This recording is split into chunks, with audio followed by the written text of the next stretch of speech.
Thank you. Dmitry? I see there are not that many of us left by the end of the day. That's probably certainly due to coffee. After coffee break, we are probably having those difficulties after the 2 days of work. This is actually third ENOG, during which we are sharing the information about what's happening, of passing oversight authority NTI of NTIA, and interesting that at first when NTIA interested to pass on its authorities, there was not that much interest. During a second ENOG we had last year, when discussion was going on full speed, and we are asking community friends, please tell us what should we do, how do you see that development, how do you see the future, what do you think we should do as a technical community. During the second time we raised the issue, there was more interest. People kind of became more comfortable. They started expressing their opinions. And the third ENOG we are conducting shows that by the time the situation should finally get resolved, the level of interest is at the maximum level, and that's great that it is this way. We do hope that you are more or less to some degree are satisfied with the process that was initiated, in which you have participated, and that's what we would like to talk. Now, talking about the history, in March of 2014, NTIA declared that it intends to pass on oversight authority over the Internet Assigned Numbers Authority, IANA. The process to be administered by ICANN. The process, some rules of transition were set up. But let's not concentrate on this. By June of 2014, there was a specialized coordination group, and you see the full title: INA Stewardship Transition Coordination Group, and ICG in short. And this group was charged with the most important task, as to obtain proposals from free functional communities and to develop a consolidated proposal to be considered by American government to decide whether this proposal meets all requirements that were established, that were declared or not, in the fourth quarter of 2014, at the end of the last year.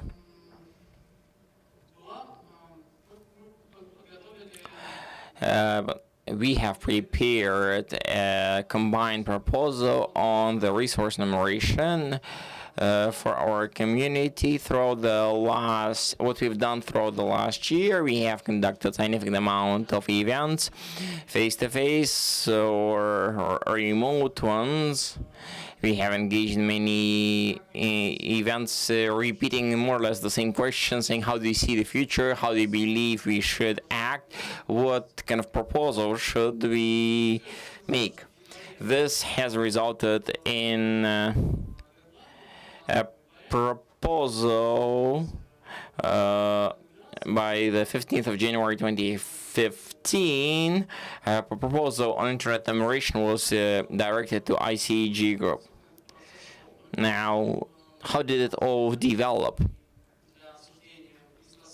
A discussion mailing list that was created has received 377 records. 53 unique authors have actively engaged in discussing aspects of this mailing list. The archive is open. The discussion was always open and still available. We have received significant amount of positive feedback in the mailing list. And what's important throughout the process of discussion, as soon as we have developed some position with which we moved forward, we did not receive a single fundamental objection on our proposal. There were some minor requests to provide requests to add some additional details into the proposal, but we did not see any kind of opposition or opposition throughout the discussion process and even now, and the confidence that we are going in the right direction. Our proposal is agreed, and not just by our community, but also received some feedback from ICANN. We received it in the February of the current year at the previous ICANN conference, where Steve Korker, the chairman of ICANN, chairman of the board, has declared that ICANN has no fundamental problems with the proposals that it has received. Now, in more detail, how did we organize the work with the community to develop the respective proposal? As I have said, we have established a global mailing list, an open one that everyone could engage, a special page of the coordination area of the 5 RIRs of our community. We have organized the respective mailing list, publish information about every RIR had its own mailing list. NCC in the European region also had one, and over and above, you can now come back and see all the discussions and see the path how we reached the conclusion we reached. One of the main requirements that NTIA has put forward was that the process was to be organized, and to develop the proposal has to be Maxim open, transparent, and public. And the RIRs are community-driven organizations. Those are organizations that are basically community managed by EU. Thus, it's very important for you to understand the principle when I will make it what is the proposal by itself. This is how the process was organized over time of 5 RIRs. In respective territories. I remind you that we are European registry, and Europe, Middle East, Central Asia. Other IRR is the African continent, Latin America, Northern America, and Asia Pacific. They organize their work in respective territories. As a result, all of 5 groups have developed one single coordinated position, and by the coordinating team of all 5 IRRs, we have sent everything to ICG, the global group. In parallel with us, the same discussions were also taking place in the protocol community, is where IETF is the leader. They also kept the declared deadlines, and by the 15th of January have supplied their proposals. It's important to keep in mind that we did not live in a vacuum. IRI community as well as protocols community were interacting with each other intensively in the process, understanding that the higher would be the consolidation of our proposals, the better the more compatible they are, the higher is the chance that the process of discussion would go faster, there would be no deviations, and we would meet all the declared frameworks. From the community of the domain names, it was not that smooth.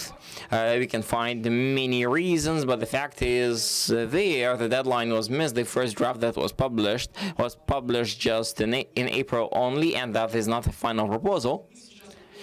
We are at the moment, in June of 2015. ENOG is coming to an end. At the moment, domain name community proposal is not yet received, and we expect that we will see that sometime soon.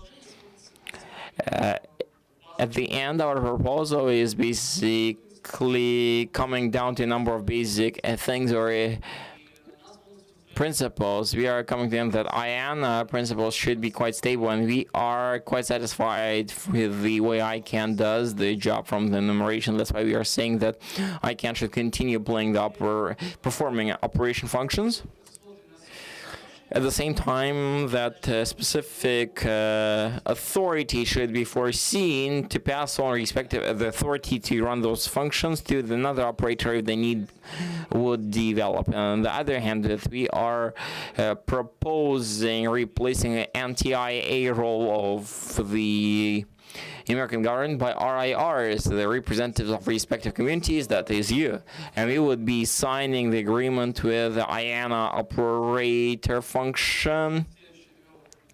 The next agreement will be with ICANN, that is SLA, Service Level Agreement. Also, our proposal includes the developing of an oversight committee. That oversight committee will consist of experts of technical community, equal number from every region. It will be assessing the work of the whole system and giving us respective advice and instructions that would be consultative authority related to the quality or low quality of implementation of the functions by the operator. And one more remark: all intellectual properties, all intellectual rights for which you have stays within community. And so the accountability and the line of command, if so that you will understand what's going on and what will be. So it's just a graph, it's just a picture of what I'm telling you about now.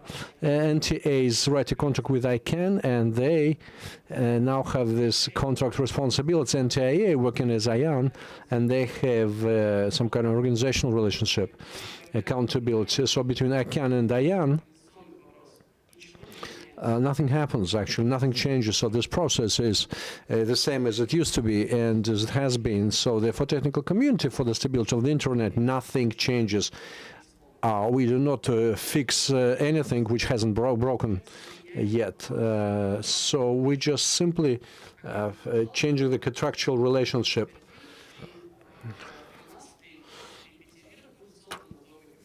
For RARs, we'll have supervision board. And so, as I said, this agreement will be signed between us and ICANN, and as a framework, draft was published on the 1st of May, and we are discussing it, so you can review it, and until the 14th of June we'll be accepting your comments. You can go and access on this address, and well, if you have your opinions, so it just has about 10 pages. So the ones who are interested, we are invited to familiarize with it, and final draft will be probably done by the next conference in ICANN on the 21st, 25th of June in Buenos Aires.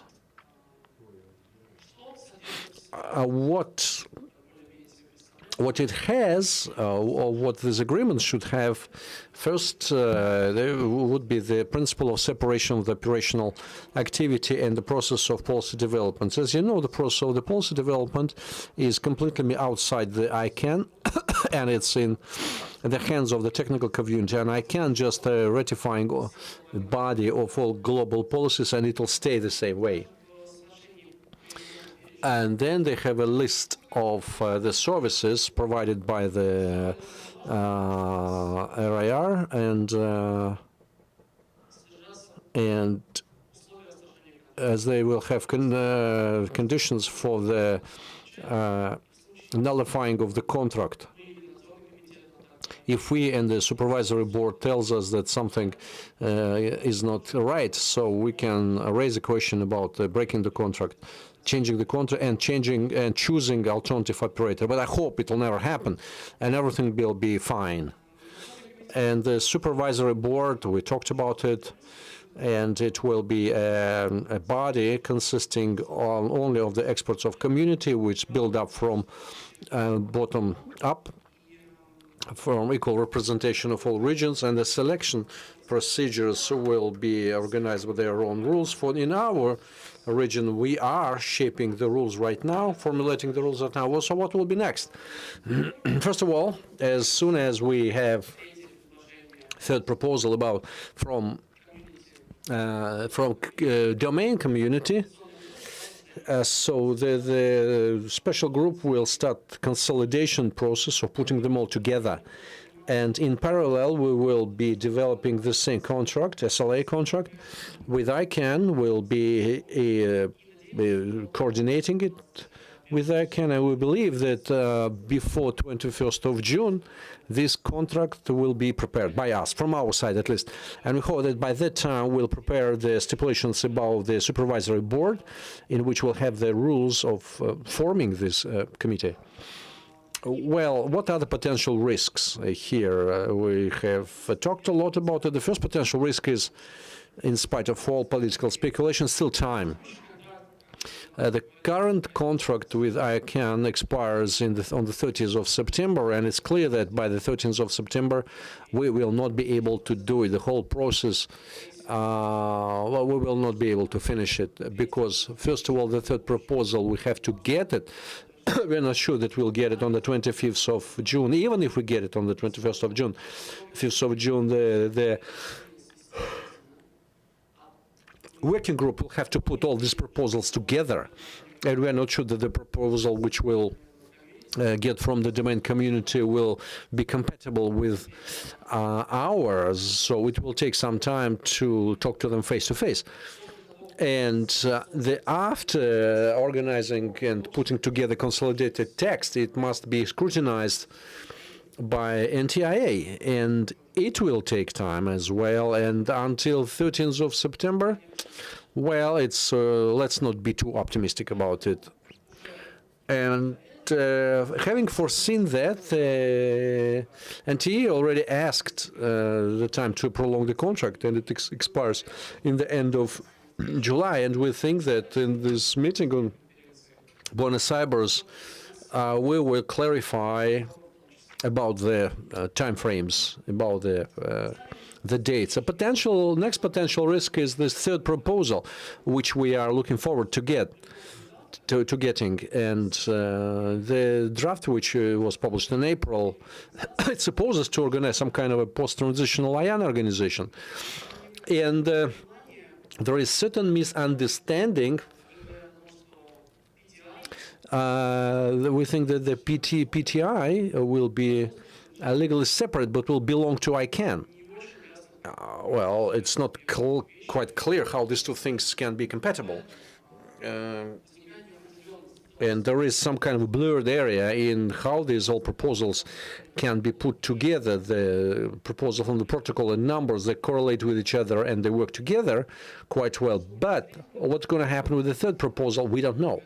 It's somebody's guess, and we just can hope only for the good outcome. Well, the risks, well, we can say political risks again, so we have to agree our contract with ICANN, and we hope that it'll not take a lot of time, and the same, but the political aspect, which is being discussed broadly, that there is, or there are some forces in America which are quite actively resisting and do not want to this process being successfully completed. Well, there is always such risk, and you cannot take it away from the chessboard, but now we don't see any attempts to sabotage this process. There is only one which we all know about it. We don't know what's going on under carpet. Well, basically that's it, and let's discuss it. It's what I'm offering you. Because we have quite tough timing, but we do have time for two questions.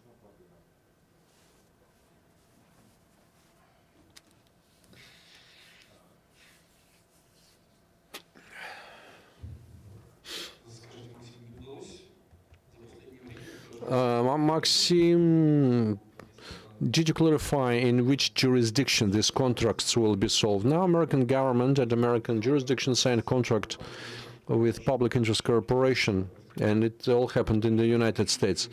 Minimum 3 out of 4 RARs IRRs are not in the United States. So what legislations will be used for the stipulations of this agreement?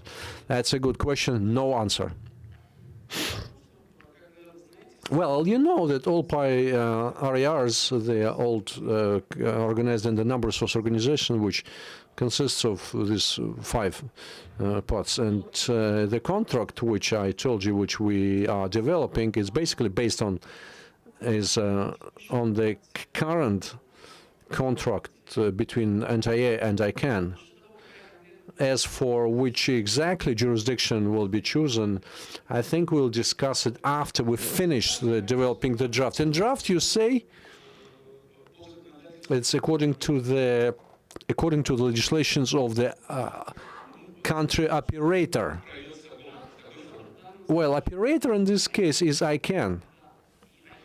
And ICANN now is, as you know, Mikhail Yakovlev said they're trying to just make it anti-American, having the headquarters in Istanbul, in Geneva, and they have headquarters in Singapore.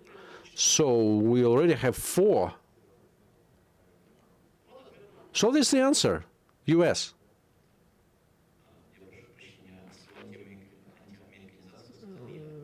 So anti-Americanization was, I said these words.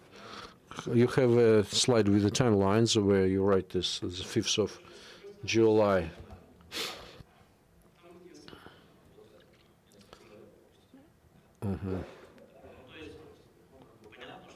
So we understand that this timeline can be changed and be postponed, but my question is, so let's imagine everything is fine and we'll sign this document, and probably each RAR will sign it, and so there is possibility that it will be procrastinated.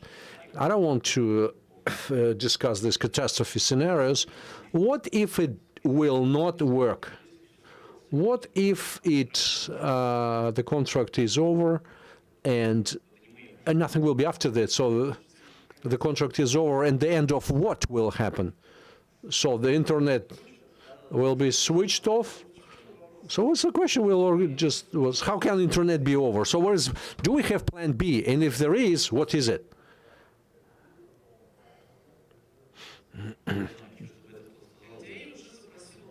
NTA already asked the right to have a right to prolong, and after Buenos Aires, we will understand. Well, as I understand, there is option for 1 year, so they have 2 years, minimum 2 years, maybe less. So 25th of July is the countdown point, so that's what we'll have to wait. Made quite clear that they expect a community proposal that makes them feel quite comfortable that the services and the whole policy development process will be done reliably as it has been done over the last 15 years or so within and around ICANN. And they will not let go if they don't get that feeling. So we will not be in a position where the NTA contract will cease and there will be nothing else in place. I'm just talking to my colleagues from the other RARs what our timeline ideas are for our part of the contract, and I'm thinking basically, okay, we have a couple of days left for comment period on our SLA.